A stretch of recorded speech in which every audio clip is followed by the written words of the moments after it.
السلام علیکم ورحمۃ اللہ وبرکاتہ۔ ناظرین، امید کرتا ہوں آپ سب خیر و عافیت کے ساتھ ہوگی۔ آئیے انشاءاللہ عز و جل آج کی اس ویڈیو میں اردو کتاب سیرت مصطفیٰ صلی اللہ تعالیٰ علیہ وآلہ وسلم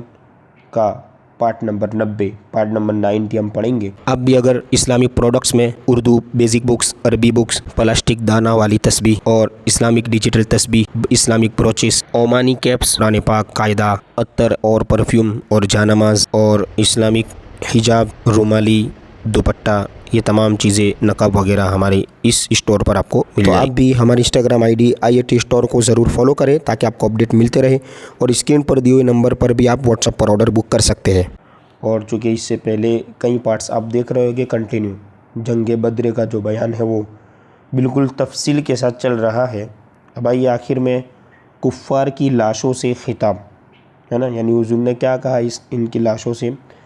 کہ دیکھیں، جب کفار کی لاشیں بدر کے گھڑے میں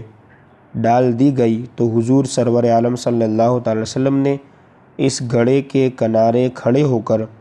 مقتولین کا نام لے کر اس طرح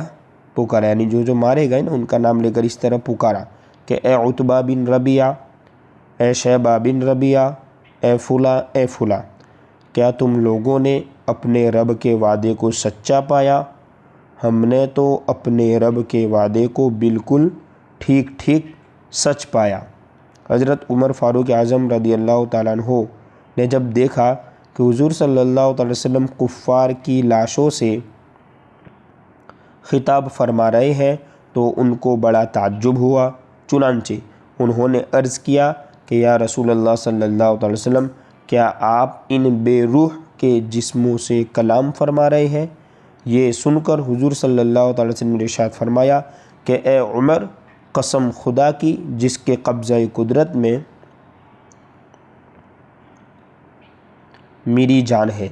کہ تم زندہ لوگ میری بات کو ان سے زیادہ نہیں سن سکتے، لیکن اتنی بات ہے کہ یہ مردے جواب نہیں دے سکتے، ہے نا،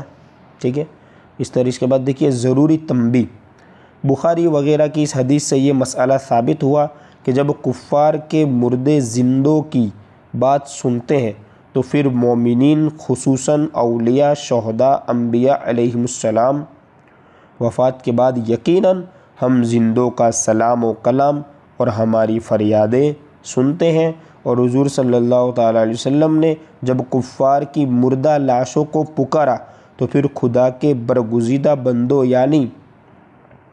ولیوں، شہیدوں اور نبیوں کو ان کی وفات کے بعد پکارنا بھلا کیوں نہ جائز و درست ہوگا؟ بالکل جائز ہوگا۔ اسی لیے تو حضور اکرم صلی اللہ تعالی وسلم جب مدینے کے قبرستان میں تشریف لے جاتے تو قبروں کی طرف اپنا رخ انور کر کے، یعنی اپنا چہرہ اس طرف کر کے یوں فرماتے کہ السلام علیکم یا اہل القبور یغفر اللہ لنا ولکم وانتم سلفونا، ہے نا، وَلَكُمْ أَنْتُمْ سَلَفُونَ وَنَحْنُ بِالْأَثَرِ، یہ جو قبرستان میں داخل ہونے کی دعا بھی ہے، یعنی اے قبر والو، تم پر سلام ہو، خدا ہماری اور تمہاری مغفرت فرمائے، تم لوگ ہم سے پہلے چلے گئے اور ہم تمہارے بعد آنے والے ہیں۔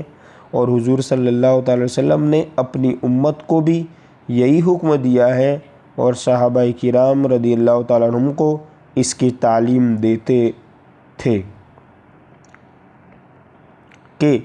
جب تم لوگ قبروں کی زیارت کے لیے جاؤ تو السلام علیکم یا اہل القبور اہل الدیار من المؤمنین والمسلمین وإنا ان شاء اللہ بکم للاحقون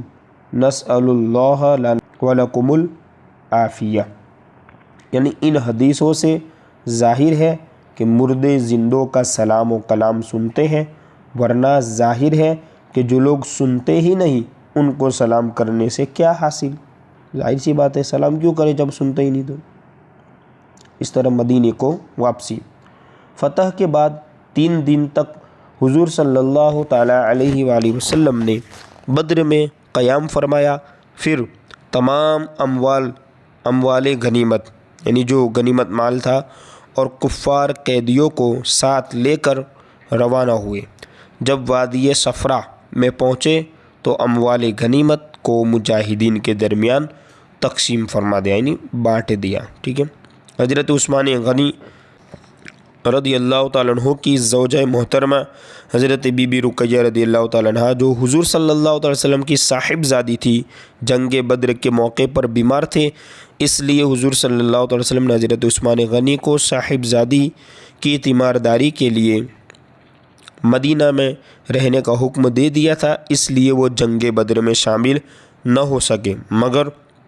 حضور صلی اللہ تعالیٰ علیہ وآلہ وسلم نے مال غنیمت میں سے ان کو مجاہدین بدر کے برابر ہی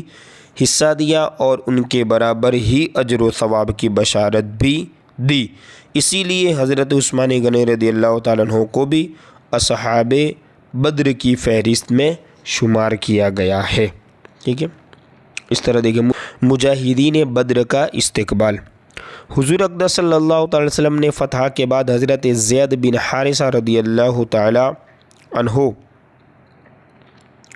کو فتح مبین کی خوشخبری سنانے کے لیے مدینہ بھیج دیا تھا۔ چنانچہ حضرت زید بن حارثہ رضی اللہ تعالیٰ عنہ یہ خوشخبری لے کر جب مدینہ پہنچے تو تمام اہل مدینہ جوش مسرت کے ساتھ حضور صلی اللہ علیہ وسلم کی آمد کے انتظار میں بے قرار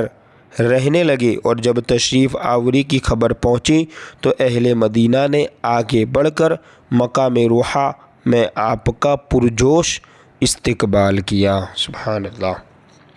ٹھیک ہے۔ اب پارٹ نمبر 91 میں یہاں سے ہم پڑھیں گے۔